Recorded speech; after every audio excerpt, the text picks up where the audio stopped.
A Petrobras anunciou hoje que vai investir 90 milhões de reais na produção de hidrogênio de baixo carbono. A empresa vai construir uma planta piloto de eletrólise para a produção de hidrogênio de baixo carbono. Segundo a estatal, o objetivo do projeto, com duração de 3 anos, é avaliar a produção e utilização do hidrogênio a partir da eletrólise da água com o uso de energia solar. Serão utilizadas instalações da usina fotovoltaica Alto Rodrigues da Petrobras, no Rio Grande do Norte. A usina, construída originalmente para fins de pesquisa e desenvolvimento, será ampliada de 1 megawatt-pico para 2,5 megawatt-pico. Tiago Lopes, nosso entrevistado. Essa nova tecnologia, como é que ela funciona? Ou como é que ela pode funcionar?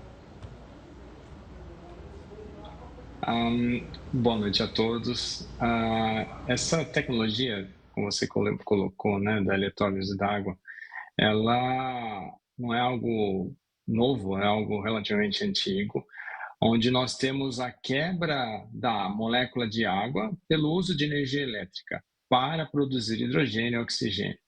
Então, com o uso, né, como vocês apresentaram, com o uso de energia renovável, no caso da Petrobras solar, né, essa planta experimental, produz então o hidrogênio de baixo carbono, hidrogênio verde, hidrogênio renovável. Tem um potencial significativo para promover a descarbonização, né, da nossa economia, vamos dizer assim, como um todo. Tiago, agora quando o hidrogênio ele é considerado de baixo carbono? Existem algumas réguas, né?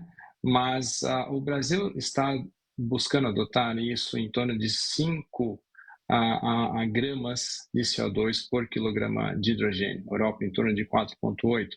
Então, é algo que tem uma baixa intensidade de carbono no sentido de utilizar um hidrogênio que realmente vá promover a descarbonização. Porque outras alternativas, nós temos, por exemplo, hoje, a produção significativa de hidrogênio no mundo, em escala significativa, mas utilizando fósseis. Consequentemente, a intensidade de carbono, ou seja, a quantidade de carbono que é emitida na atmosfera por quilograma de CO2 produzido é muito mais alta. E, claro, isso causa impactos. E como nós estamos buscando transitar para uma sociedade sustentável e um modelo de economia circular, nós buscamos, então, claro, meios de descarbonizar, ou seja, meios de sairmos dos combustíveis fósseis, né, e tudo que não é renovável, para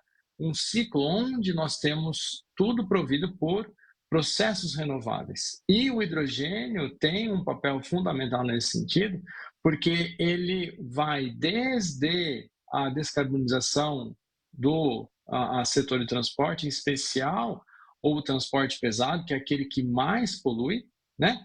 E inclui a petroquímica, né? Que eventualmente nós podemos passar para, especialmente no contexto nacional, né? Das usinas de cana-de-açúcar, nós podemos eventualmente passar a ter produtos produzidos ou substituir a petroquímica com produtos verdes, né? Moléculas verdes, que então vai criando, né, uma cadeia que vai, aos poucos, descarbonizando e reduzindo as emissões que nós temos emitido historicamente no ar e que tem consequências que nós estamos vendo de impactos ambientais hoje já. Tiago, você falou justamente de transporte e imagino que muita gente em casa está acostumando a ouvir, invariavelmente, às vezes, algumas notícias relacionando o hidrogênio como uma possibilidade de combustível para veículos automotorizar, estudos. De fato, existe essa expectativa ou a gente ainda está muito distante para usar o hidrogênio como combustível, ao invés até mesmo de baterias ou os combustíveis como a gasolina, o etanol? É realidade, eu diria. É uma questão, claro, que de avançarmos em termos de redução dos custos, mas lá na USP nós temos aqui na capital, no Centro de Pesquisas a Engenharia, né, o Research Center for Greenhouse Gas Innovation, o RCGI, nós temos um Mirai cedido pela Toyota que é movido a hidrogênio. Então, é um híbrido, né, um modelo de um híbrido, como o Prius, mas ao invés de termos um motor a combustão, temos uma célula combustível. Então, nós, ao invés de abastecermos o carro com a gasolina, nós abastecemos ele com hidrogênio. E também agora, para o segundo semestre desse ano, teremos um ônibus movido a hidrogênio, circulando no campus da capital da Universidade de São Paulo, seguindo o mesmo princípio. Mas a vantagem será que o hidrogênio que nós teremos será proveniente do etanol. Então, nós formaremos etanol em hidrogênio e abasteceremos, então, tanto este ônibus, que depois teremos mais, e também este veículo, que já é comercial, inclusive, no exterior. Tiago, eu já ouvi falar que o hidrogênio ele é altamente inflamável, é isso mesmo? Tem que ter cuidado na hora do manuseio e também do armazenamento dele? Sim, é um gás, é um combustível, né? Como todos eles têm a sua periculosidade, é importante nós zelarmos por isso, mas a gasolina é um pouco mais perigosa, diria, do que o hidrogênio, no sentido de que quando há um derramamento, ela fica retida ali e corre esse risco de explodir. O hidrogênio, por sua vez, quando tem um vazamento, ele sobe a uma velocidade aproximadamente de 70 km por hora. Então, ele dilui rapidamente no ar. Óbvio que continua a necessidade de termos a segurança, mas em termos de veículos já se mostrou extremamente seguro e talvez até mais eventualmente do que outras, como eu comentei, a mesma gasolina. Tiago, quando a gente fala da Petrobras, os lucros são milionários e muitos especialistas cobram justamente da Petrobras um investimento maior em combustíveis verdes, em olhar para o futuro. A gente está vendo o primeiro passo, 90 milhões de reais, mas ainda é muito pouco para o tanto que a gente pode investir, deve investir em tecnologias novas?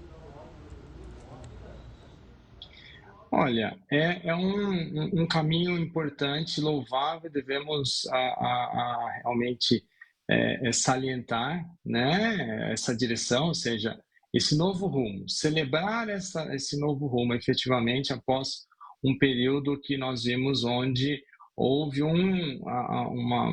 a venda, né, de assets relacionados a renováveis. Então, realmente, é uma sinalização muito interessante, claro, e realmente necessitamos de investimentos de longo prazo e consistentes, mas para que tenhamos algo consistente, na minha avaliação, isso envolve política de governo, né? Ou seja, o governo o federal, por exemplo, criar mecanismos, núcleos, centros, etc., que possam desfrutar de financiamento de longo prazo e nas diversas escalas, indo desde a pesquisa fundamental até o fomento a startups, porque nós podemos, desta forma, segurar, inclusive, os cérebros que hoje, né, e há muito tempo,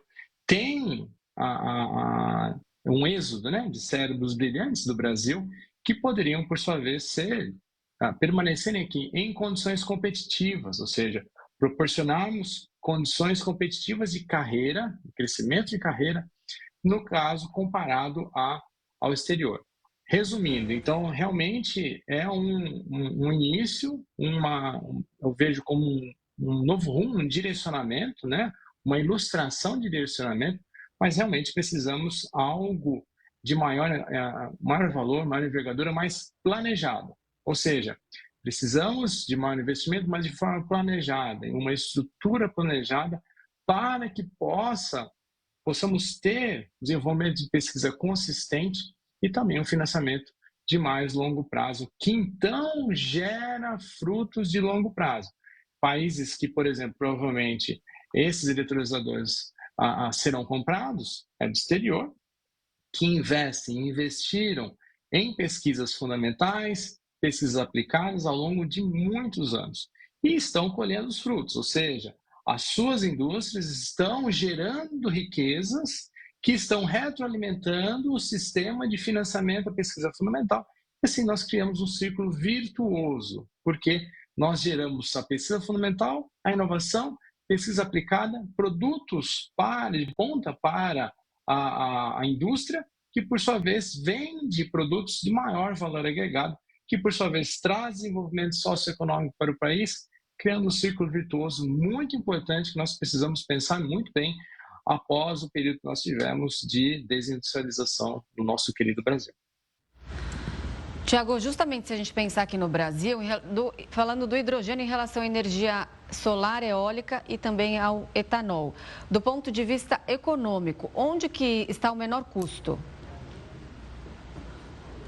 O menor custo para a produção de hidrogênio, né? Imagino que é isso. Então, hoje, a produção de energia de hidrogênio a partir de eólica é um pouco mais barato do que a partir de solar. E o do etanol, ela é mais barata do que essas outras duas.